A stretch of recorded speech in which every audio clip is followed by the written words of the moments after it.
Assalamu alaikum. Welcome to our defining Tanya class, and we're There's up to four. Yud. We're up to Yud, okay? Yir Shemayim. So the way the Tanya breaks down Yir Shemayim is, firstly, he doesn't talk in the whole sefer. He mentions Yir Sa'onesh in like passing, or no, sorry. He mentions Avos. He mentions like the idea of schar in passing, yeah, but he does not mention the inyan of Yiras Oynesh.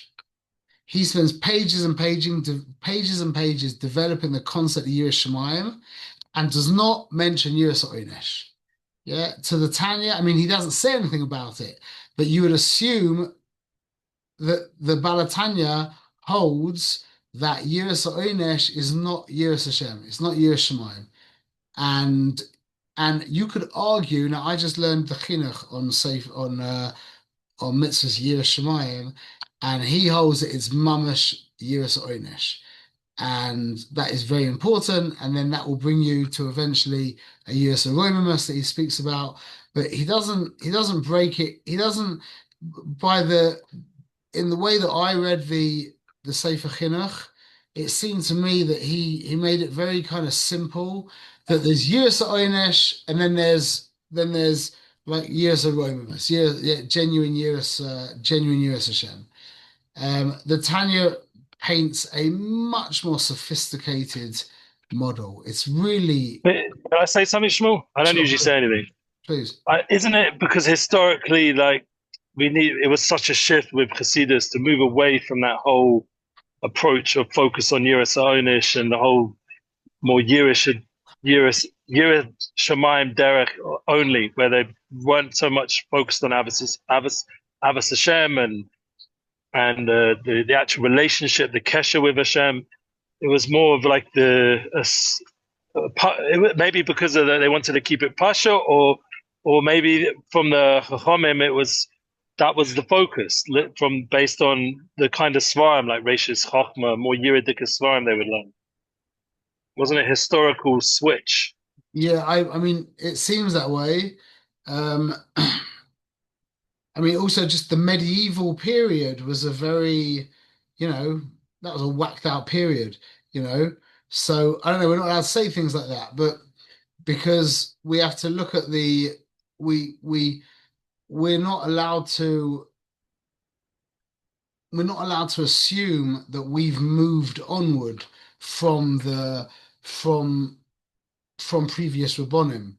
And it's like the way I look, I don't know. They base that on that whole that's a massive worldview which is based on a Gemara that just says that, yeah, very simple Gemara, that if we were B'nai Adam, then my what was it, that they were, that yeah, they were Malachim, the we're B'nai Adam, then we're Chamurim, like, and then from that we build out the whole model of Yeridus Adonis, yeah.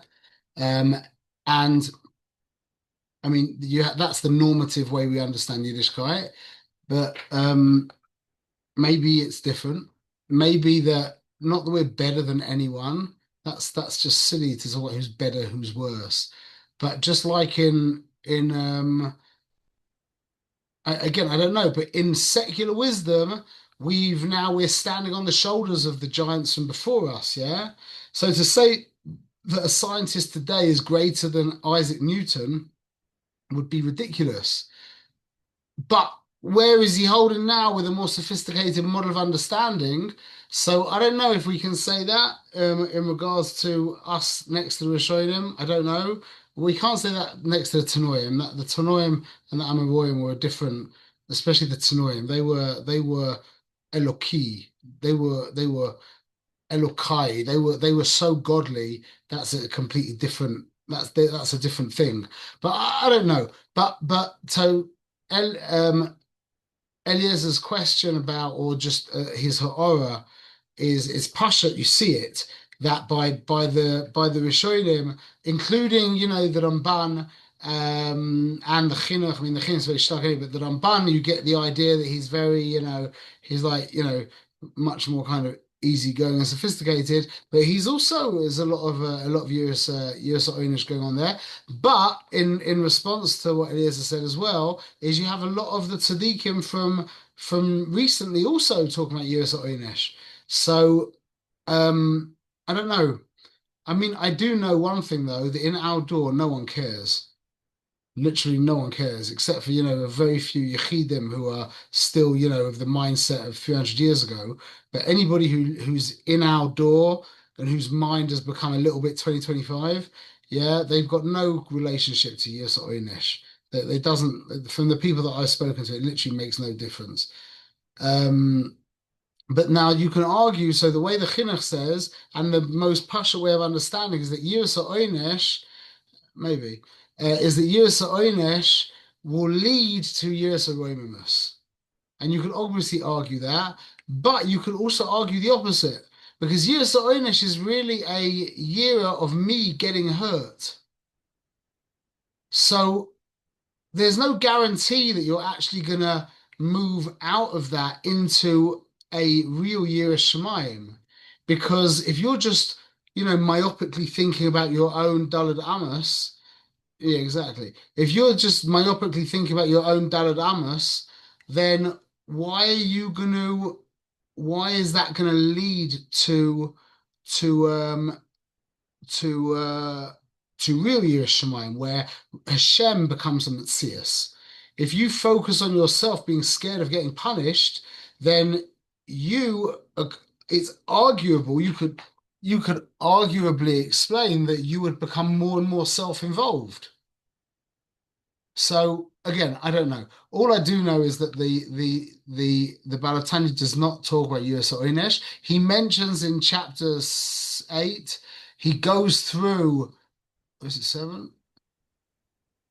He goes through the different Oinshim. Yeah, chapter 8.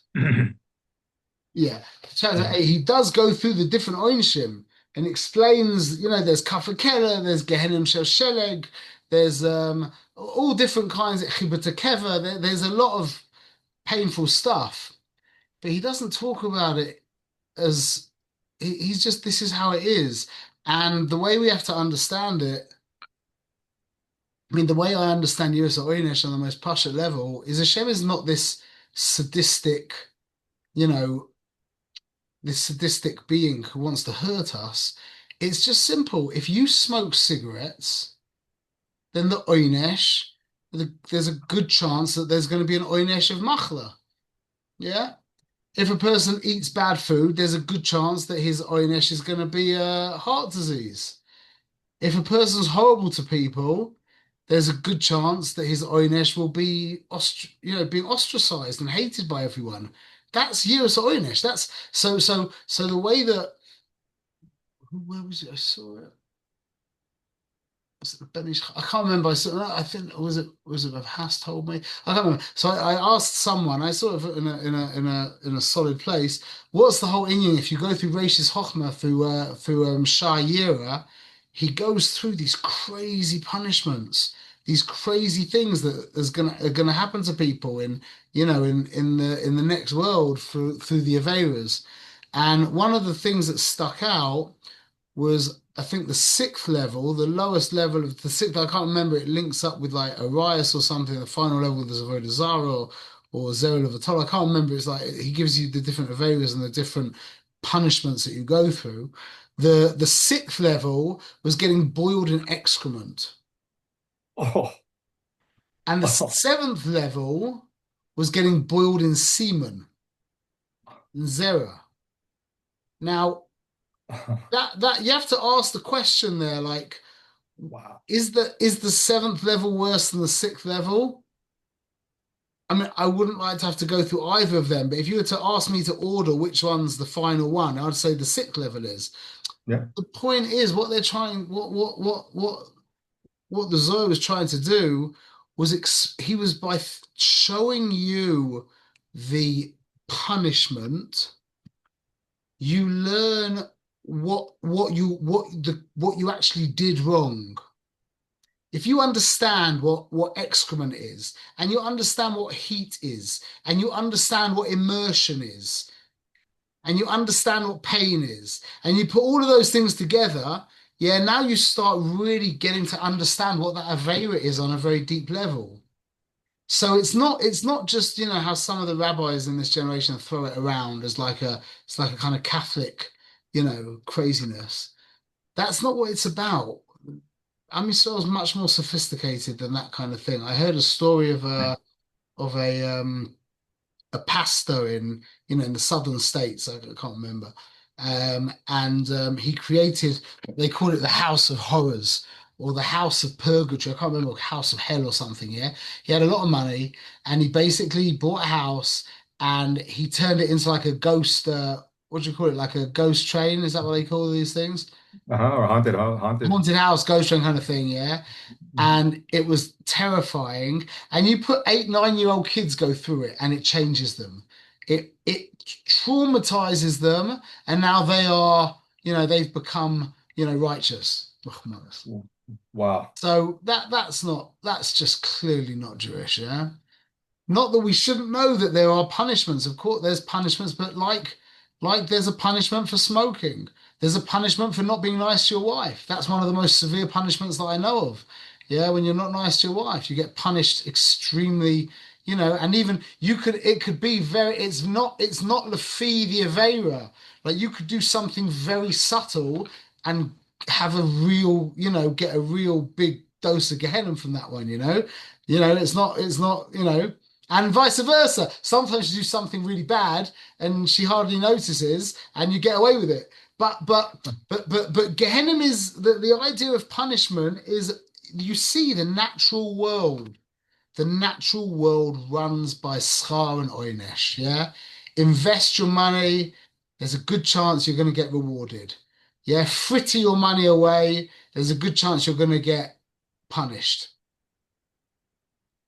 Okay, Yeah. so with that as a hakdama, yeah, let's try and unpack this a little bit because it's so elegant and it's so sophisticated and it's so fitting that Torah should be elegant and sophisticated. When you look at this world and you look at its elegance and its sophistication, you would assume that a book written by the creator would also be elegant and sophisticated. And it is. It really is. Um, okay, so according to the Tanya, the way I understand it is you've got two levels of Yiras Hashem. Yiras Hashem, Yiras Shamayim, it's the same thing for us over here. Okay, we've got Yira Tatar and Yira Ilah, the lower level Yira and the higher level Yira. Now, what's important to remember that is in the lower level Yira there are Madregas, and remember it's not Yira Sa'oinesh. So we need to get that out of our head immediately. Yeah, we're not talking about Yira Sa'oinesh. Yira Sa'chet, yeah, there's three words for lower level Yira. Yeah, it's called Yira Tatar, means lower level Yira. It's called Yira Chitzonis, which means external Yira. And there is Yiras Chet. It's all the same phenomenon. It explains different. It gives you different nuances in what it is.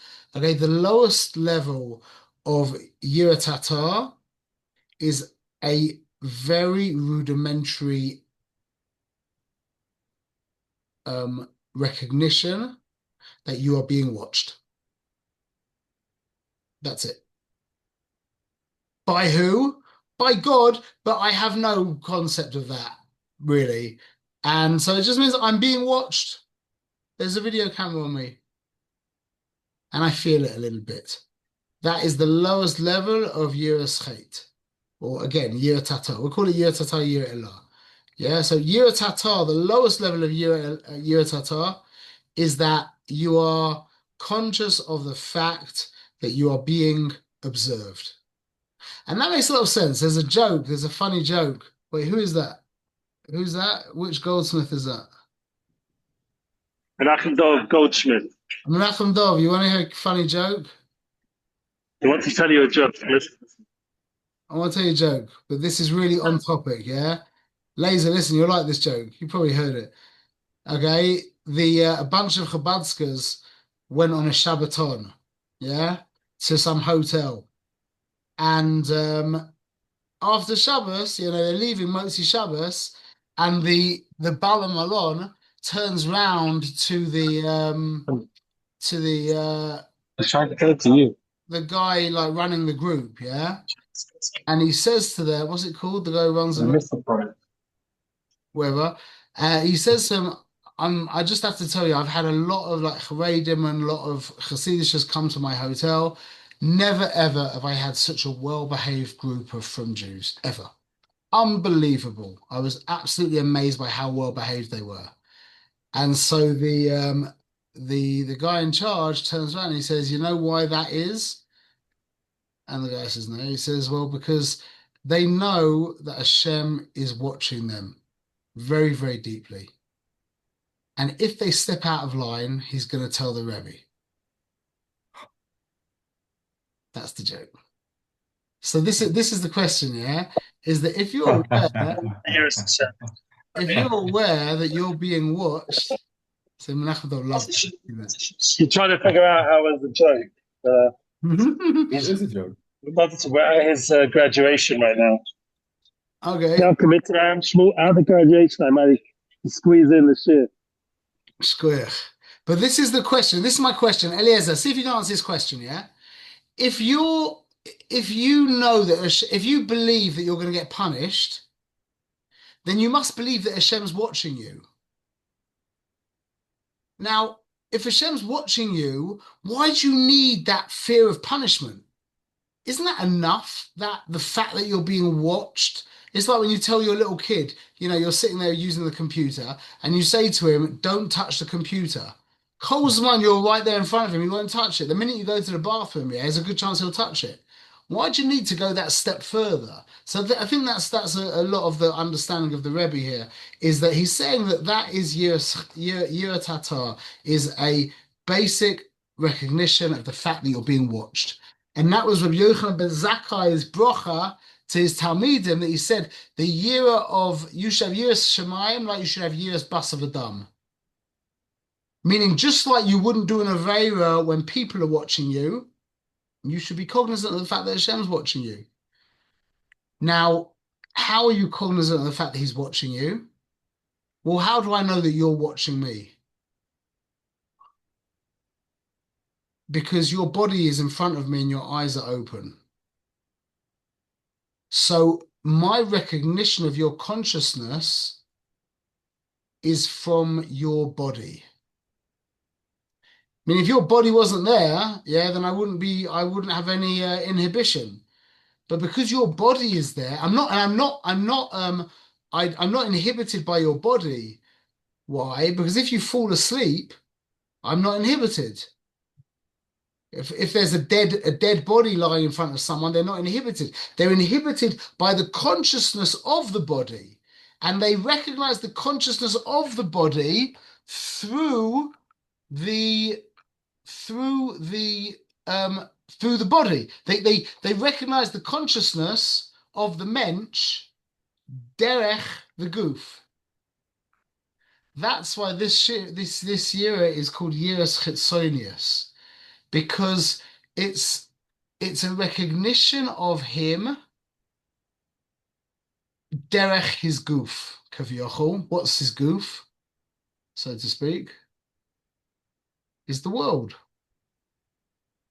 That's the world. So by seeing the world, and just like when I look at your body, I know that there's a consciousness there. The Rebbe explains that just by looking at the world, you should know that Hashem is the neshama of the world. He is the consciousness of the world. So that's why it's called Yir Chitzonius, because the body is chitzoni, so too the world is chitzoni, but you're using the world to understand that you are being watched. Now there's levels and levels and levels to that. And that depends on how babyish your understanding of Hashem is, or how sophisticated your understanding of Hashem is.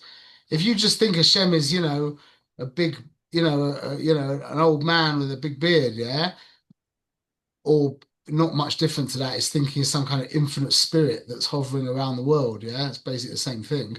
Yeah, then that goes more and more with more Madrigas. But when you start understanding with his boinaness, a little bit of who Hashem actually is, then when you're looking at the world, you're remembering him, but he is different.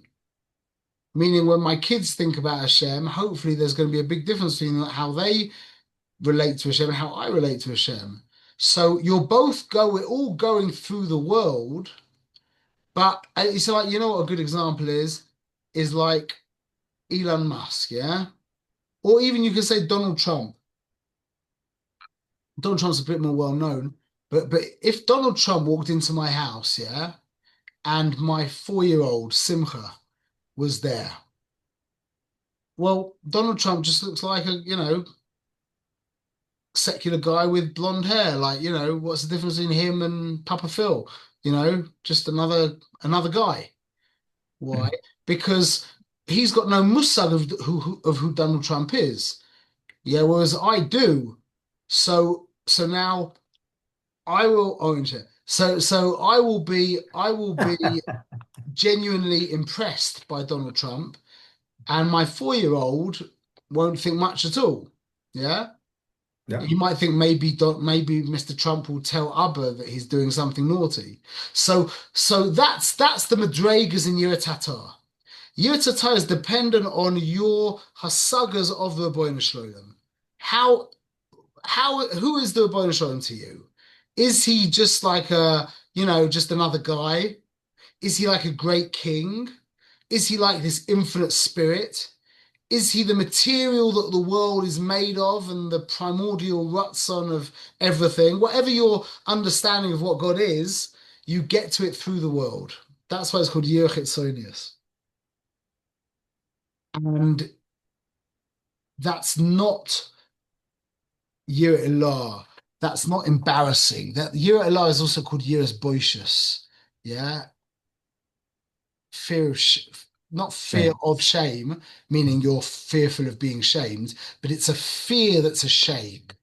Yeah. Why? This is amazing. And this I'm saying something new here that I haven't said in public, because I've been teaching the wrong thing for many years, and I take it all back. That what I originally said, what I originally understood until very, very recently, I understood that Yira Tatar was when Hashem begins to exist. So it's like 99% me, 1% him. I have a little bit of Yira Tatar. As I now work and work and work, and I make Shem more and more real, bigger and bigger, yeah, now I become less and less. So when it flips from 49% Hashem, 51% me, to 51% Hashem, 49% me, I switched into Yira Ilah. But I don't think that's correct now, the way I'm understanding it. Is that those are all madregas in Yiras Chitzonius, yeah, Yira Tatar. How real is Hashem, or how much is he watching you, or who he is? Maybe it's not different to what I was saying actually. It was talking not. I haven't really spoken it out yet. Let me say it, and you can tell me what you think. Year Boishis, year Ilah is also called year Pneumius because it's an actual fear of him, himself, not of him watching you. That's a fear of you. You are aware of being watched. But year Ilah or year Pneumius is when he is what you're fearful of. He is real to you. Not that you are real and he's watching you, even on a very high level, like he's really, really, really real and he's watching you, yeah? So that's why I described that as really as boisterous, because I said that if you're 1% and he's 99%, then you're like embarrassed of the fact that you exist.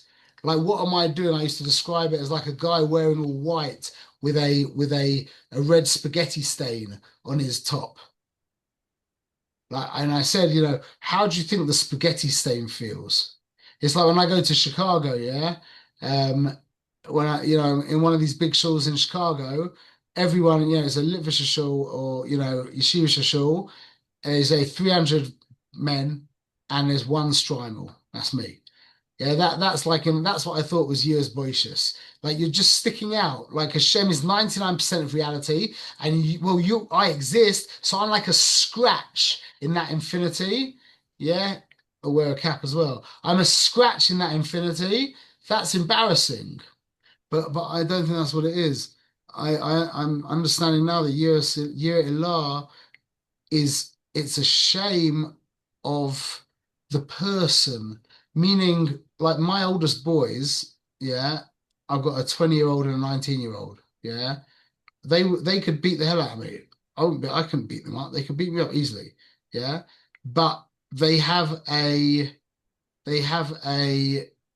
it could be described as a year as boicious. They have a year of me, but not it's not about anything to do with my body. It's about me. You with me? Yeah. That's what Yira Ilah is. And that's why it's called Yir Panemius, because it's about him, not it's not about him watching you. It's about him. Because if it's about him watching you, well, it's still about you. But Yira Ilah is about him. And that means you're not part of the equation. And that's called bushes.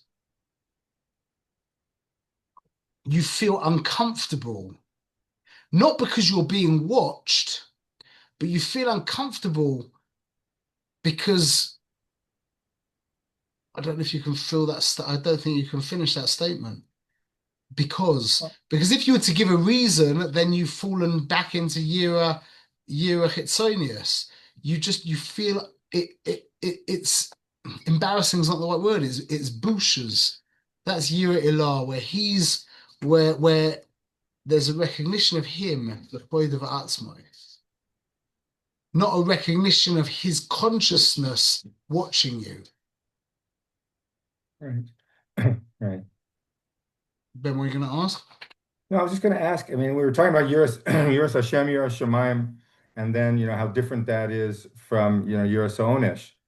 And I'm thinking, well, if you're really talking about Yiras By the Hashem, way, that's only according to the Tanya. That's not according to most. That's okay. established by the Tanya, yeah.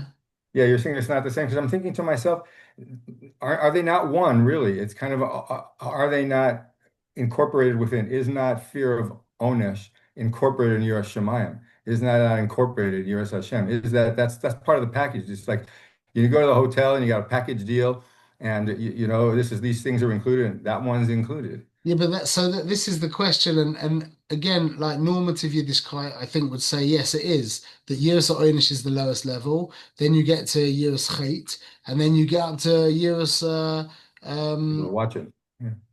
Yir Ilah, where it's called Yiras Aromimus, whatever, however, yeah, that's the basic way. But the Tanya just doesn't describe it like that because he says. I mean, I'm figuring that he's saying that Yiras Oynesh, well, you're not really scared of God, you're scared of yourself getting hurt. You're scared of pain. So why is that called Yiras Shemayim? Like, I also have year of, the highway, the big highway. I have year of the hot pan. Yeah, why? So you call it Yiras Hashem, but you're not scared of the pan. You're not scared of the highway. You're not scared of the gunav. You're scared of the pain that one of those things can inflict upon you. So why would you call that Yiras Hashem? If you're scared that he's going to beat you up, well, then that's the same Yira that I've got of that, big Arab down the street who might also beat me up. Hashem, okay, Hashem could beat me up worse, yeah, and for longer. Yeah, but it's just a difference in quantity. It's not a different thing. So you're not really scared of him. So that's the basic understanding of why that's the basic understanding of the Balatanya Shita. The Yiras Oynish is not really a Yiras Shemayim. It's not a year of Shemayim. It's a Yiras Tsar.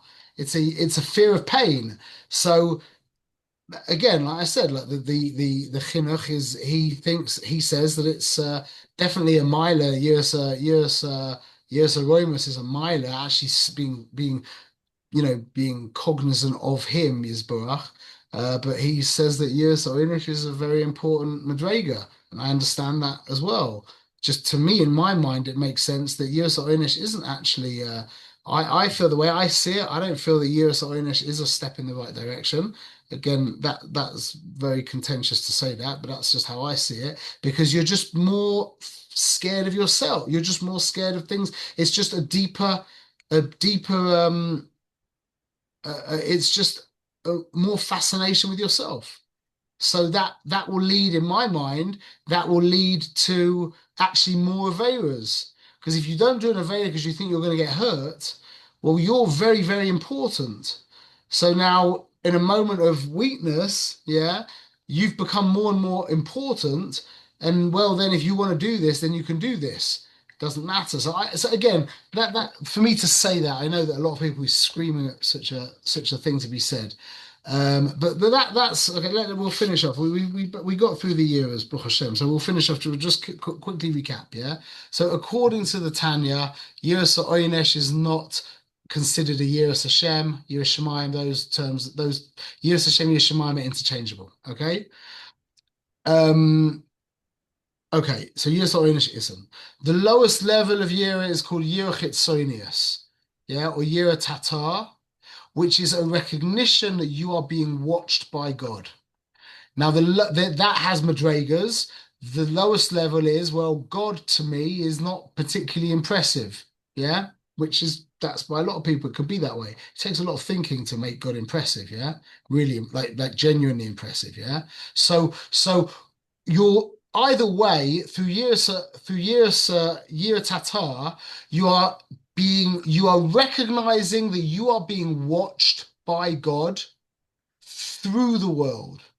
By looking at the world, you are you are cognizant of the fact that you are being watched by God. Now, the levels of Yira Tatar is how big is God to you? Is he a Pasha guy? Is he a simple king? Is he a great king? Is he the emperor of the world?